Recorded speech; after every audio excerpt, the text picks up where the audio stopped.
Irmãos e irmãs, graça e paz.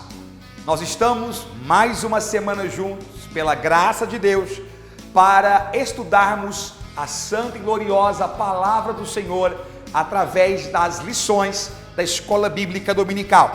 A lição de número 7, Davi é ungido rei, nos trará profundos ensinamentos sobre este jovem rei e o seu legado que tem impactado toda uma nação e o cristianismo ao longo dos anos. Um rei que foi escolhido para ser a descendência do próprio Cristo. Bem-vindo e bem-vinda, o programa Escola Bíblica Dominical já está no ar. A lição de número 7 tem como título Davi é ungido rei. Nós já estamos mais da metade de nossa revista e Deus tem nos dado lições maravilhosas sobre princípios de liderança de Deus para o governo humano. Nós estaremos hoje estudando, se não o principal, um dos principais reis de Israel, cujo nome todos vocês conhecem, Davi. O nosso texto áureo está em 1 Samuel, capítulo 16, versículo 13. Então Samuel tomou o vaso do azeite e ungiu no meio dos seus irmãos. E desde aquele dia em diante, o Espírito do Senhor se apoderou de Davi. Então Samuel se levantou e se tornou a Ramá. A nossa verdade prática, o propósito da unção é capacitar o obreiro para desempenhar a obra de Deus e com autoridade vencer os gigantes. A nossa leitura bíblica em classe encontra-se em 1 Samuel, no capítulo 16, do verso 1 ao verso 13. São apenas versos iniciais, porque a realidade é que esse capítulo tem versículos muito mais extensos que vão narrar todos os momentos iniciais da grande história do rei Davi. Nós vamos então acompanhar esta lição.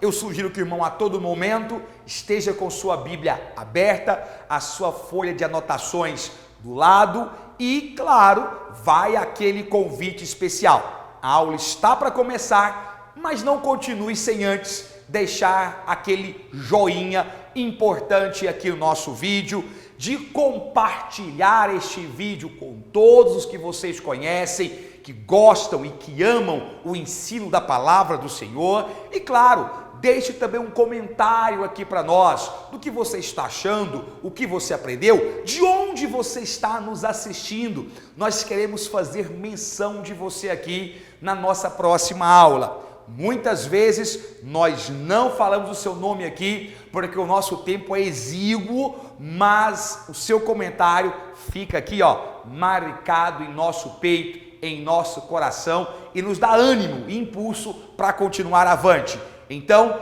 faça isso já. E claro, não se esqueça de se inscrever clicando aqui nesse botão vermelho, escrito inscrever-se, se você ainda não é um inscrito, claro. Se você já é um inscrito aqui no canal ADMP TV, não esqueça de verificar se o sininho de notificação está ativado.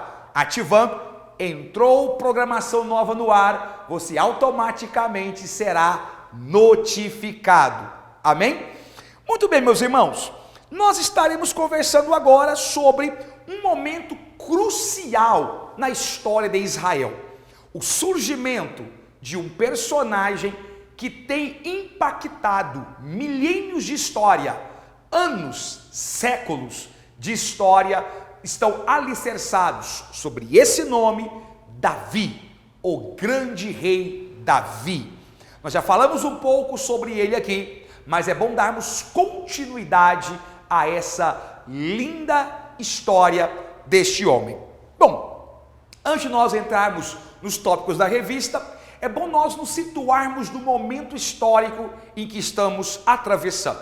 Os irmãos se lembram que a lição passada, a lição 6, termina num conflito entre Samuel, juiz e sacerdote de Israel, e o monarca Saul.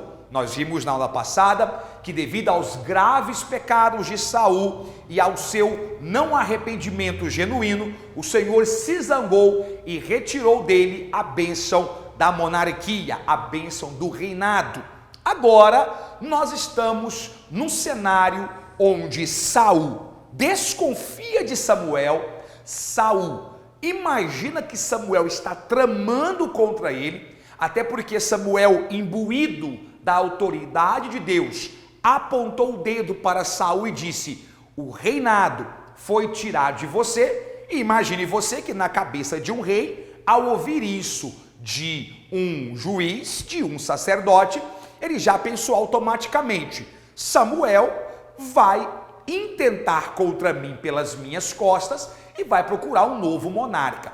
Portanto, ao ler a transição entre o capítulo 15 e o capítulo 16, vemos que Israel passa por um período extremamente conflituoso em termos políticos. Espiões de Saul percorriam todo Israel, desde Ramá até Betel e Betesda, passando pelo vale de Elá, indo até Sucote e Zebulon, procurando ali saber notícias de Samuel, querendo saber se havia algum movimento suspeito daquele homem.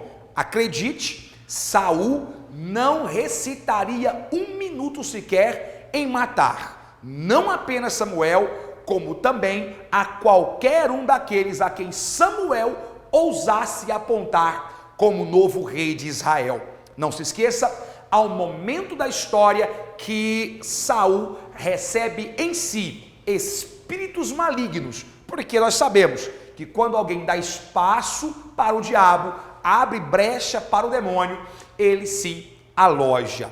Nesse borbulhar efervescente político, nesse caldeirão perigosíssimo de brigas políticas, de enredos que envolviam homens poderosos e o próprio Samuel, é que Deus resolve pôr um ponto final na autopiedade de Saul e na pena que Samuel sentia dele e dizer: até quando, Samuel, você vai ficar chorando por Saul, triste por Saul? Chega, é hora de você ir avante, é hora de você procurar o novo rei, e eu já o escolhi, eu já o nomeei. E Deus diz: você irá para a casa de Jessé, o belemita.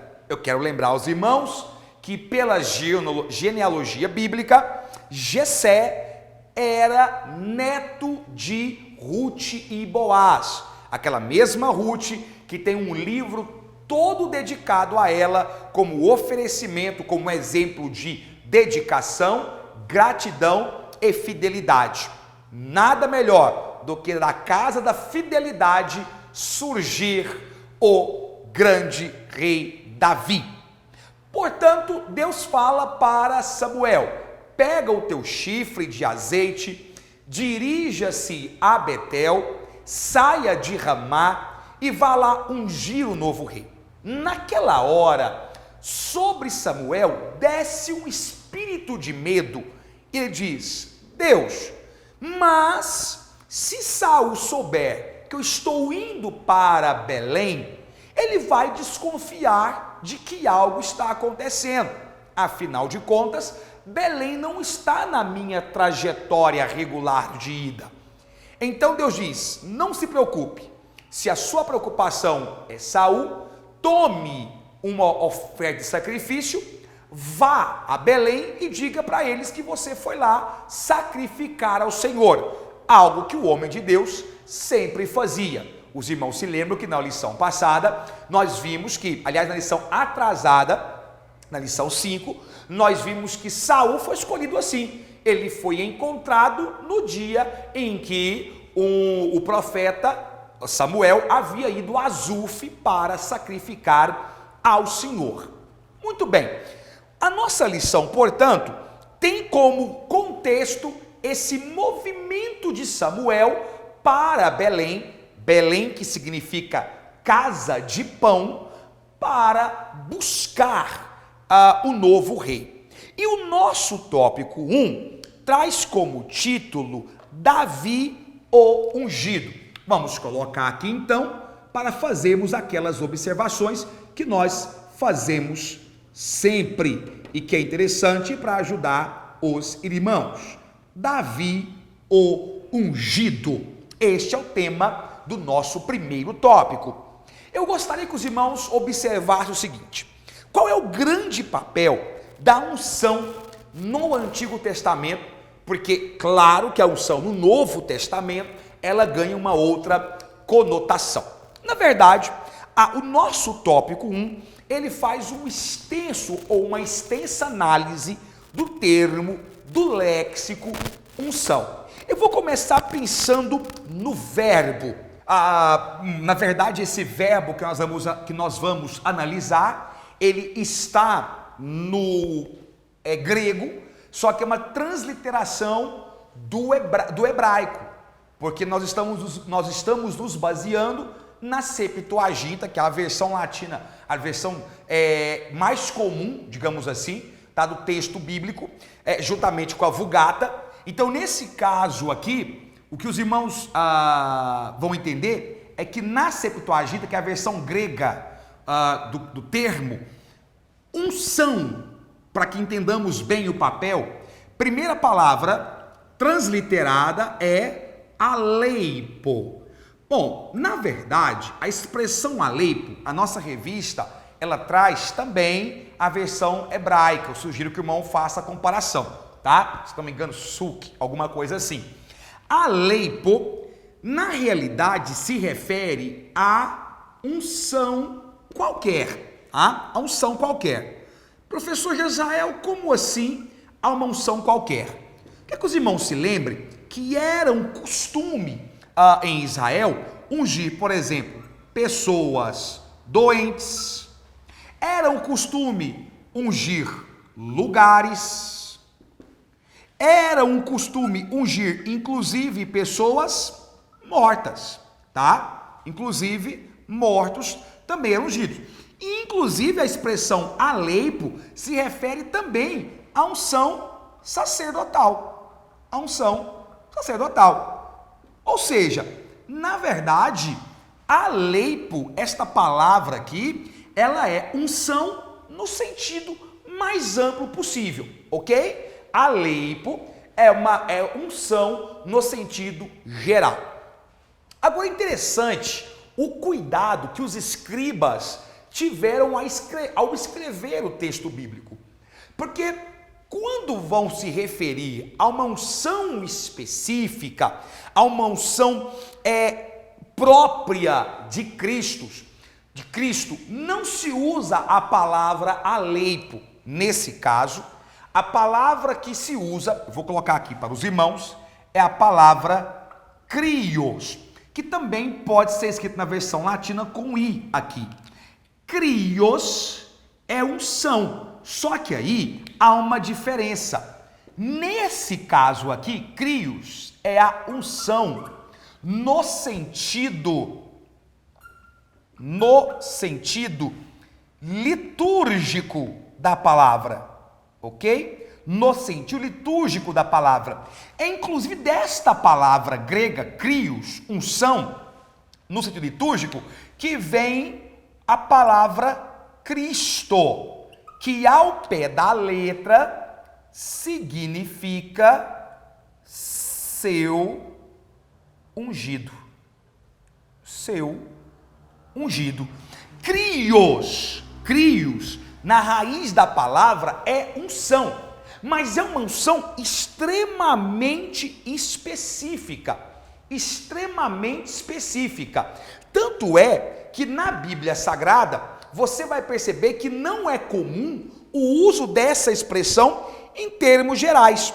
Quando você pega, por exemplo, a Hebreus capítulo 1, versículo 9, você vai ver inclusive que a palavra krios aqui, inclusive eu até vou fazer uma leitura mais comum dela, que seria no singular, né? Que o singular, esta palavra muitas vezes é traduzida como óleo da alegria, ok? Óleo da alegria, que é uma expressão muito comum, inclusive em hinos nossos, né? Ok, irmãos? Então veja bem, só para os irmãos entenderem, há dois tipos de unção na Bíblia: aleivo, que se refere à unção de caráter geral, ok? E também crio, que já é uma unção no sentido litúrgico. Eu vou ser mais específico. Crio seria unção no sentido religioso da palavra, aplicada apenas a Deus, ok? Os gregos até usavam às vezes crio no sentido secular, mas eu quero lembrar aos irmãos que na Bíblia Sagrada nunca crio aparece com isso aqui. Vamos dar uma reforçadinha aqui na letra, reforçadinha aqui, para os irmãos que estão anotando não ficarem aí com dificuldade. Inclusive, meus irmãos, eu quero aqui dar uma orientação para vocês. Essas escritas no quadro, elas ficam melhores se você visualizar essa videoaula num computador ou na televisão. Na tela do celular, realmente ela vai ficar pequena e aí talvez você vai ter dificuldade em enxergar o que eu escrevo aqui, tá bom? Então essa é uma dica prática para você aí, tá? Poder usufruir mais das anotações que nós temos aqui. Meus irmãos, só para os irmãos entenderem melhor o que nós estamos considerando aqui, a verdade é que a unção, ela é um ato de Deus, um ato divino de separação de Deus, de alguma coisa para Deus. Na Bíblia Sagrada, a unção, anote isso aí que isso é importante, ela representa um ato vocativo de Deus, vinculante de Deus, que faz o quê? Pega alguém, pega algo, um ser humano, um objeto, e o separa para Deus, ok? Ou seja, unção significa ordenação. Ordenação para quê? Para um serviço especial na casa de Deus. Amém? Portanto, entenda que quando Samuel vai até Belém ungir Davi, ele está indo fazer o quê? Ele está indo fazer uma separação de um jovem para um serviço especial. Eu quero aqui fazer uma observação.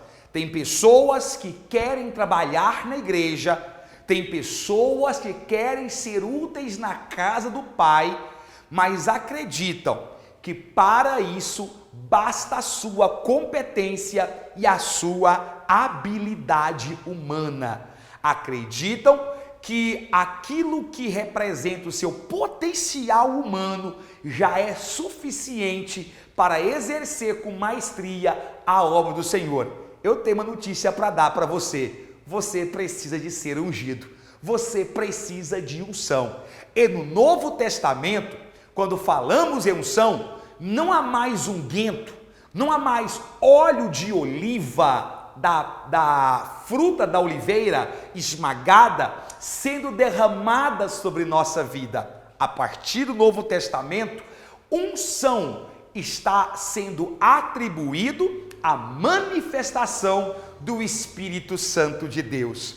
Portanto, meu irmão e minha irmã que escuta a mim nesta hora, nesta videoaula, se você quer desempenhar com maestria a obra do Senhor, você precisa de unção, você precisa do Espírito Santo em sua vida.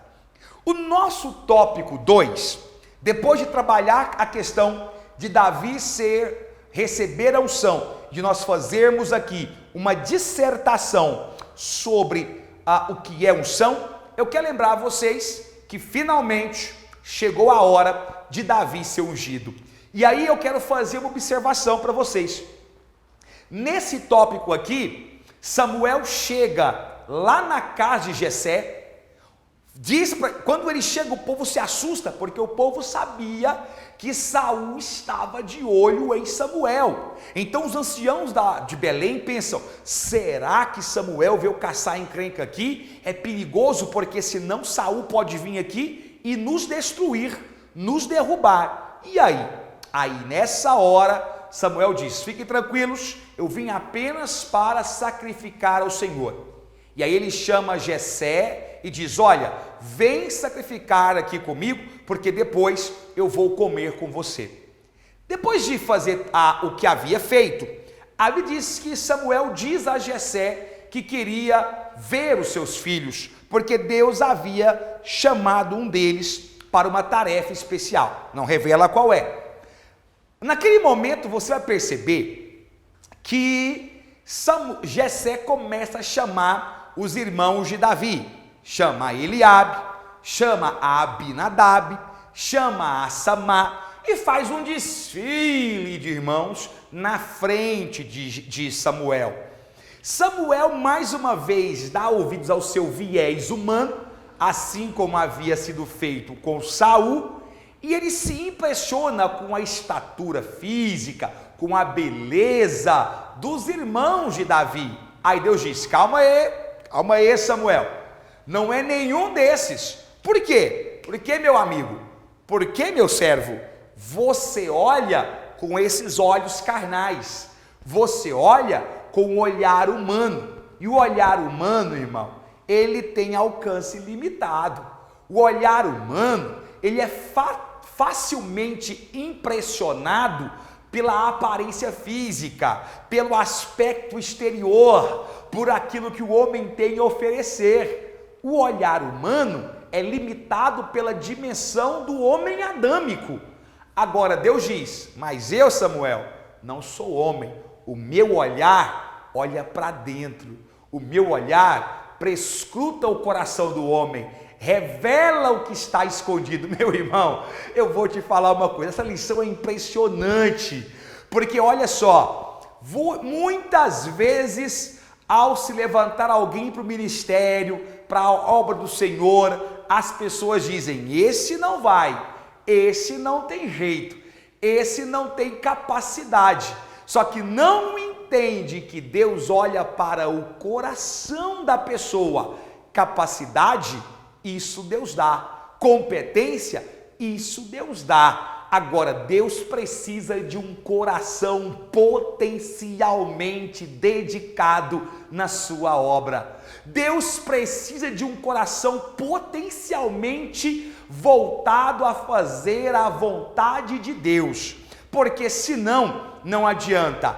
Olhar apenas a aparência na obra de Deus é a mesma coisa que pegar uma Ferrari e colocar o motor de um Fusca nela. Tem aparência, mas não tem potência. Mas quando Deus entra na história de alguém, pode até não ter aparência, mas me perdoe com a expressão coloquial do linguajar, é um carro com lataria amassada, mas com motor turbinado. Por quê, meus irmãos? Porque nesse caso, o que importa é o impulsionamento. E quem dá o impulsionamento? É o próprio Espírito Santo, é o próprio Deus. Que lição maravilhosa, que lição impactante que você tem em mãos. Faça uso dela, diga para a sua sala, Deus conta com corações voluntários que estão na sua obra. Acabou Jessé, os seus filhos já se passaram 6. Acabou? Aí é nessa hora, depois que se esgotaram todos aqueles que Jessé achava que seria o ideal, é que ele diz, não, Samuel, tem um aí, um rapazinho mais novo, tá lá no campo, fazendo o quê? Cuidando das ovelhas. E aí eu entro no tópico 2, Davi, um servo. Davi, um rei servo, tá? Eu vou até utilizar esse termo aqui, tá? Eu vou tomar a liberdade de renomear um pouco aqui o termo, um rei servo. E aqui, irmãos, para ganharmos tempo, porque aqui é limitado mesmo, a grande lição que fica é, quando chama Davi, ele não está parado. Deixa eu te falar, eu vou escrever porque isso aqui, irmão, isso aqui tem que ser o textuário da lição. Deus não chama desocupados para a sua obra.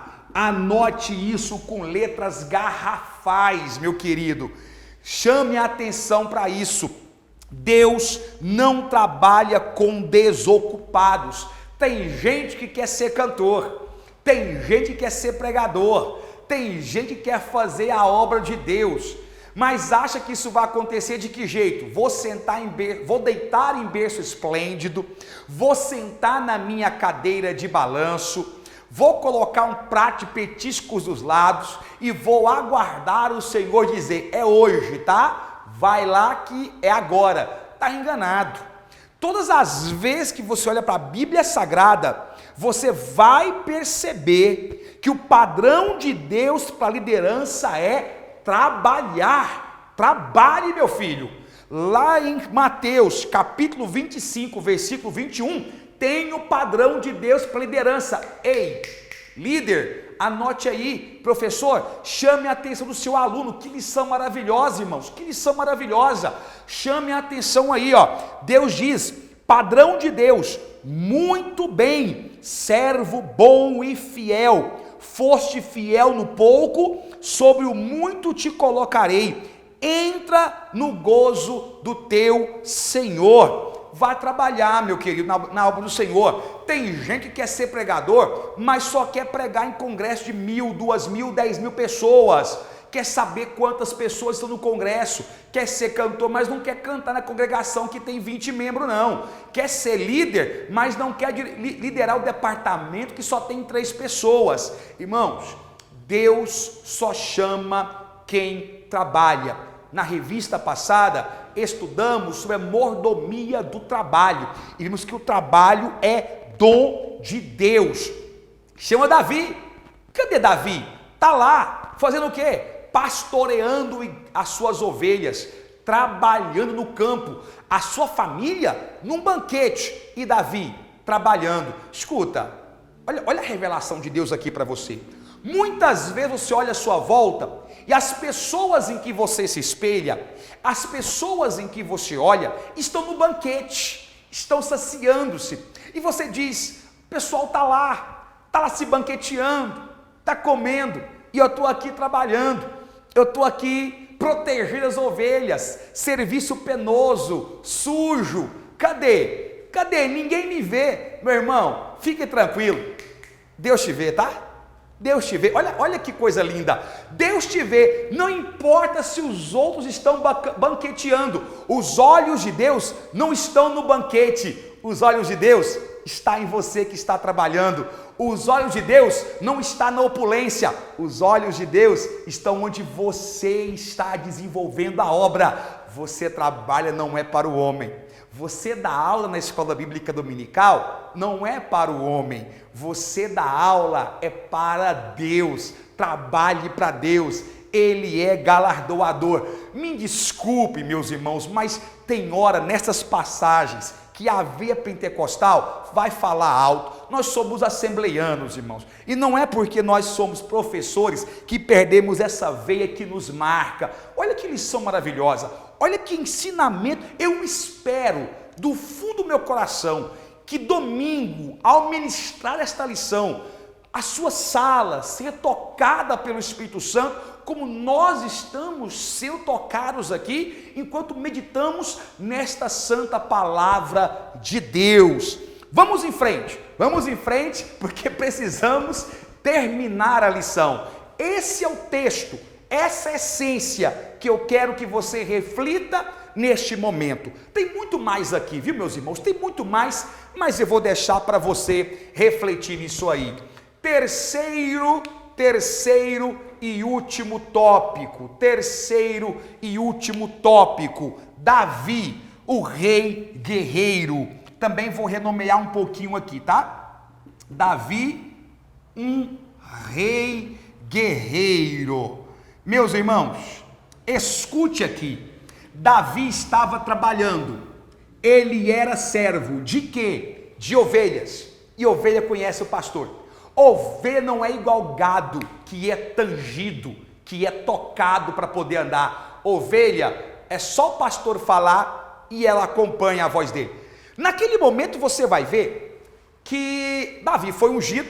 Só um detalhezinho que eu queria falar para os irmãos, é que há um discurso bastante comum que Davi era ruivo. Na verdade, dá a entender que Davi era claro, porque a expressão ruiva na Bíblia se refere a pessoas de pele e cabelos claros. O povo de Israel era semitas, descendente de Sem, e os semitas tinham como característica serem altos e terem a tez, a pele escura. Davi fugia a essa regra, ele era claro, ele era alguém de coloração mais branca. É ungido, e quando a gente vai encontrar Davi, Davi agora vai ir para a guerra. Meus irmãos, a história de Davi e Golias é uma das histórias épicas mais conhecidas do mundo. Seja crente ou não, seja teísta ou ateísta, todos conhecem essa narrativa, a história de Davi e Golias. Eu não vou aqui narrar a história item a item, porque você vai fazer isso na sua escola dominical e não é o foco da nossa aula. Eu quero só dar algumas dicas para os irmãos. Dá a entender, ao ler a Bíblia Sagrada, ao ler a expressão da Escritura Sagrada, que aquela briga eterna dos filisteus com Israel havia chegado num limite catastrófico. Quando você lê a Bíblia, você percebe que as batalhas desta vez estavam sendo realizadas em Socó e Azeca. Todas essas duas cidades ficam próximas do Vale de Elá, na província de Judá. Todas elas. Só que os irmãos vão perceber que nós já estamos saindo do domínio dos filisteus. Ou seja, esta batalha aconteceu perto das fronteiras com a Filístia, só que os filisteus já estavam entrando em terras de Israel. Ou seja, havia uma invasão. As cidades filistinas mais próximas de Israel, desse vale de Elá, que era um vale importante, ainda é um vale importante, porque é onde recebe as águas das colinas e que correm para o mar Mediterrâneo. Nessa região estava a cidade de Gate. E na cidade de Gate, a Bíblia diz que se levanta um guerreiro. Da cidade de Gate se levanta um campeão. A expressão bíblica é essa, campeão, cujo nome é Golias. Golias, na verdade, ele é da descendência de uma estirpe em extinção chamada Enaquins. Os Enaquins eram uma sub-raça filistina, baseada em homens de grandes estaturas. A história diz que eles eram marcados por um defeito genético, homens que possuíam 6 artérios, ou seja, homens que possuíam 6 dedos, e eram homens de grandes estaturas. A Bíblia deixa claro que Golias tinha uma altura aproximada de 2,70 metros, certo? 2,70 metros. Diz ainda que a armadura de Golias pesava cerca de 50 a 60 quilos. Só a lança desse camarada pesava aproximadamente 7 quilos. E o escudo dele era tão pesado que tinha um homem só para carregar esse escudo dele. Então veja bem, era um campeão. Desafia Israel durante 40 dias dizendo: olha, para que mortandade? Para que carnificina? Escolha um campeão entre vocês, manda para cá, nós vamos lutar um contra os outros, e se eu morrer, os filisteus vão ser escravos de vocês. Mas se o campeão de vocês morrer, quem vai ser escravo nosso serão vocês. Saul, irmãos, era o homem mais alto daquela região. A Bíblia diz isso em Samuel 10, que do ombro para cima, Saul era o mais alto em Israel e todos imaginavam que ele iria pelejar, mas não foi. Não foi. Chama a atenção aqui, irmãos, que Davi mais uma vez foi trabalhar. A Bíblia diz rapidamente que ele ouve o discurso, se irrita, pega 5 pedras, rapidamente, viu, irmãos? Pega 5 pedras, puxa uma, não dá ouvido aos escárnios de Golias, derrota Golias com a pedrada que lhe atinge a fronte. Deus dá um tapa na nuca de Golias, tapa. Ele cai para frente, Davi corta o seu pescoço e agora sim o rei está completo. Ele é ungido, ele é servo e ele é guerreiro. Meus amados irmãos e irmãs, essa lição é muito rica. O nosso tempo de aula é muito pequena para exauri-la, mas eu tenho certeza que Deus irá impactá-los, assim como nos impactou aqui. Meus irmãos, nós estamos aqui hoje gravando há quase meia-noite. Estamos aqui cansados de um dia de trabalho, tanto eu quanto o nosso cinegrafista aqui, mas nós estamos, juntamente com a sua esposa, que está aqui conosco no estúdio, mas estamos saindo aqui hoje renovados, porque o Senhor falou bastante conosco. E eu espero do fundo do meu coração que Ele fale profundamente no seu coração também. Nos perdoe se nós não conseguimos abordar todos os tópicos com a profundidade necessária, mas eu tenho certeza que no seu devocional o Espírito Santo irá te revelar verdades muito mais profundas do que essa. Não se esqueça, deixe o seu comentário, se inscreva no canal e que a graça do Senhor esteja sobre a sua vida. É o que nós pedimos a Deus. Muito obrigado. Semana que vem estamos de volta com mais uma edição do programa Escola Bíblica Dominical. Que Deus, em Cristo Jesus, te abençoe sempre mais. Amém.